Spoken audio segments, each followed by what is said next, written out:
दक्ष स्मृति के अध्याय नंबर 7 में एक श्लोक आता है, श्रवणम स्मरणम चैव दर्शनम भाषणम तथा गुह्य वार्ता हास्यरति स्पर्शनम चाष्ट मैथुनम। अर्थात 8 प्रकार के मैथुन होते हैं और उन 8 प्रकार के मैथुन से बचने के बाद में आप अपने आप को ब्रह्मचर्य के एक कदम पर चढ़ा हुआ व्यक्ति मान सकते हैं। तो आइए हम शुरू करते हैं। सबसे पहले श्रवणम, सुनना। जब भी 2 युवक मिलकर के परस्पर किसी स्त्री के विषय में, किसी लड़की के विषय में बात करते हैं, अश्लील बात करते हैं, किसी भी तरीके से अश्लील बात करते हैं, तो ब्रह्मचर्य का खंडन होता है। आपके शरीर में कुछ प्रक्रियाएं होती हैं, कुछ हार्मोन्स सक्रिय होते हैं और आपका जो शरीर में वीर्य है वो अधोगति को जाता है। अधोगति को जाने के पश्चात ही आपको प्रमेह और स्वप्न दोष जैसी बीमारियां होती हैं। अगर कोई बच्चा 8 प्रकार के मैथुन से बचता है तो कोई सवाल ही नहीं, पक्की बात, कोई सवाल ही नहीं कि उसे जिंदगी में एक भी बार स्वप्न दोष हो जाए, हो ही नहीं सकता। म्यूकस कभी सोते में या किसी प्रकार से आ जाए, अत्यधिक मात्रा में किसी प्रकार से शरीर में है, एक्सेस में निकल जाए तो विषय अलग है, लेकिन कभी भी आपका शुद्ध सात्विक वीर्य बाहर नहीं आएगा, ब्रह्मचर्य खंडन नहीं होगा। और अगर आप स्वप्न दोष से ग्रसित हैं तो किसी सूरत में आप एक अच्छे विद्यार्थी नहीं हो सकते हैं, क्योंकि आपका मस्तिष्क वहीं पड़ा रहेगा। जब यह बीमारी अपने पुरजोर तरीके से आदमी पर हावी होती है तो उसके तन मन पर बुरा प्रभाव डालती है, उसमें शारीरिक डिसेबिलिटी बहुत सारी आती है, जिसकी वजह से वो कुंठित रहता है, अनेक प्रकार की दूसरी बीमारियां भी लगती हैं। तो ये ब्रह्मचर्य के खंडन का पहला जो मार्ग है श्रवण। जब आप मित्रों के पास में बैठ करके उनसे इस विषय में बात करते हैं, अश्लील विषय में बात करते हैं, ब्रह्मचर्य का खंडन होता है। दूसरे नंबर पर आया स्मरणम, याद करना।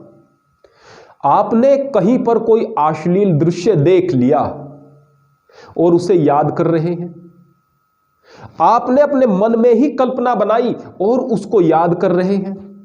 किसी स्त्री के, किसी लड़की के रूप को आप बार बार मस्तिष्क में याद कर रहे हैं। आपकी किसी और अन्य प्रकार से मन में भावना बनी काम आदि की, उसको याद कर रहे हैं। और इस बीमारी से हर एक युवा विशेषतया 14-15 साल की उम्र में ग्रसित होता है, बहुत सोचता है इस विषय में। बहुत सारी चीजों पर शोध करने के पश्चात हमने इन चीजों को पाया है कि बच्चे सबसे ज्यादा 14-15 साल की उम्र में इन चीजों के विषय में ज्यादा से ज्यादा सोचते हैं, हर वक्त सोचते हैं, और वो सोच जो है उन्हें एक नशे में रखती है, क्योंकि 14-15 साल की उम्र में जो पुरुष के हार्मोन शरीर में बनते हैं वो अपने शिखर पर होते हैं। तो हर वक्त का वो जो स्मरण है वो भी आपके वीर्य की अधोगति करता है, जिससे कि आप स्वप्न दोष और प्रमेह जैसी बीमारियों से ग्रसित होते हैं, अन्य बीमारियों से भी।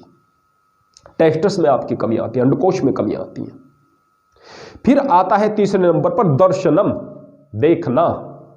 कहीं पर आपको अश्लील दृश्य दिख जाए, इस चीज की खोज में आप रहते हैं। इस आपकी कमी को तो पूरा कर दे रहे हैं आजकल स्मार्टफोन और टीवी। कोई भी विज्ञापन हो तो अर्धनग्न लड़कियां सामने हैं।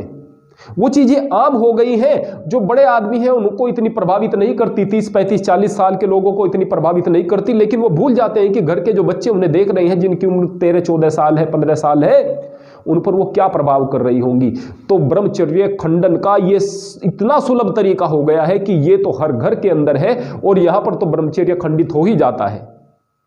अगर बच्चे देख रहे हैं तो आप लोग इस बात को अपने आप स्मरण करके देखो कि कब कब किस किस विज्ञापन को, कब कब किस किस सीरियल के किस सीन को, कब कब किस मूवी के किस सीन को देख करके आपके मन में क्या भाव आई है और किस स्थिति तक आपके वो भाव पहुंचे हैं, कितना आपकी मस्तिष्क में वो छवियां तैरती रही हैं। इस चीज को याद करके देखो, आप मेरी बात को समझ जाएंगे। ईमानदारी से सोचकर देखना, भविष्य आपका है, जीवन आपको जीना है।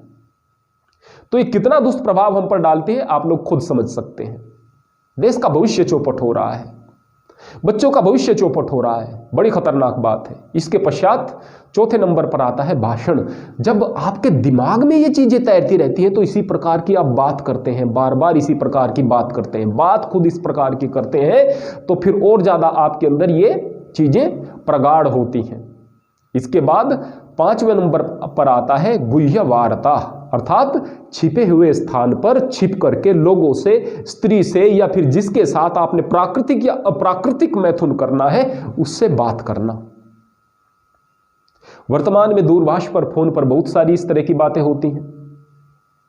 लगातार आप इस तरह की बातें कर रही हैं, सुलभ हो गए हैं माध्यम। बहुत सारी एप्लीकेशंस आ गई हैं जिनके माध्यम से एक दूसरे के नंबर आप लोगों को प्राप्त होते हैं।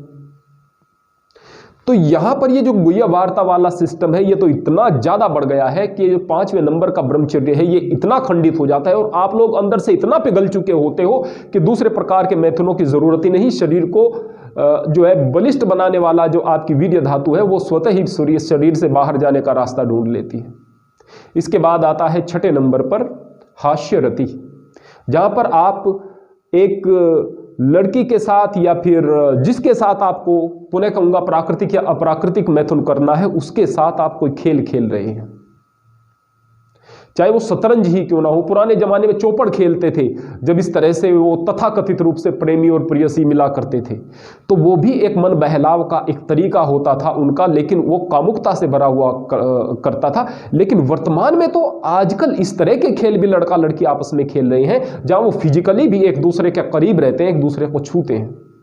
ये जो हास्यरति है ये आपका बाकायदा, जो आप जिसको पूर्ण रूपेण निवृत्ति क्रिया मानते हैं उसके जितना ही खतरनाक साबित हो जाता है।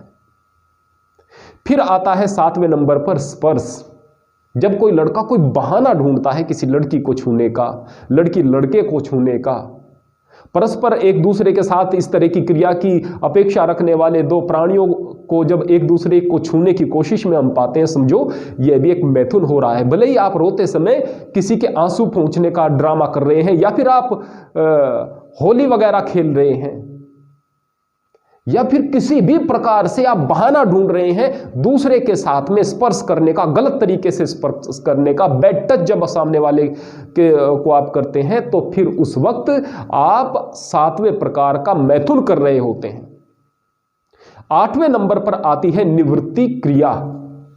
निवृत्ति क्रिया जो आप शारीरिक रूप से एक दूसरे के साथ संभोग करते हो वो, या फिर हस्त मैथुन, ये निवृत्ति क्रिया है जिसमें आपको बाकायदा शरीर में एक क्रिया होती हुई नजर आती है। आपको ऐसा लगता है कि अब मैंने जो है सेक्स किया है।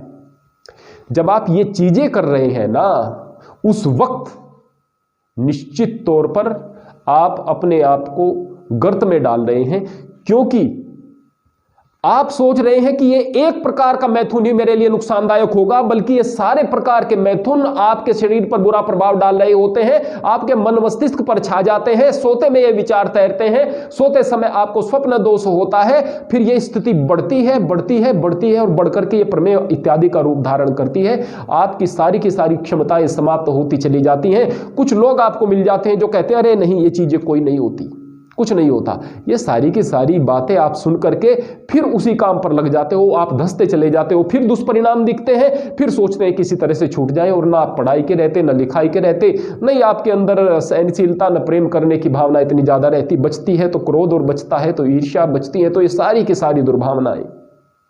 तो इन सारी की सारी चीजों से यदि आप लोगों को बचना है तो 8 प्रकार के मैथुन को त्यागना पड़ेगा और अपनी जिंदगी के मूल्य को समझते हुए आपको जीवन में सात्विकता को धारण करते हुए, ब्रह्मचर्य को धारण करते हुए सन्मार्ग पर चलना होगा। और अगर नहीं चलेंगे और मात्र बहाना बनाते रहेंगे, ब्रह्मचर्य ने हमारा कोई लाभ नहीं किया, हम तो पूर्ण रूप से ब्रह्मचारी भी रहे, तो समझो आपने केवल 8वें प्रकार के ब्रह्मचर्य के विषय में सोचा है। जो 7 प्रकार के पहले ब्रह्मचर्य थे उनके विषय में आपने चिंतन ही नहीं किया, उनके विषय में आपने सोचा ही नहीं ये कितने खतरनाक है। इन सारी की सारी चीजों से यदि कोई ब्रह्मचारी बच करके रहेगा, ऐसा हो ही नहीं सकता कि वह युवा हो और उसकी जवानी दिखाई न दे। जब जवानी में भी आपके चेहरे निस्तेज नजर आते हैं, आपकी चाल ढीली ढाली नजर आती है, आपकी वाणी में प्रभाव नहीं दिखाई देता, तो समझो आपने ब्रह्मचर्य का खंडन किया है। हरि ओम, हरे कृष्ण।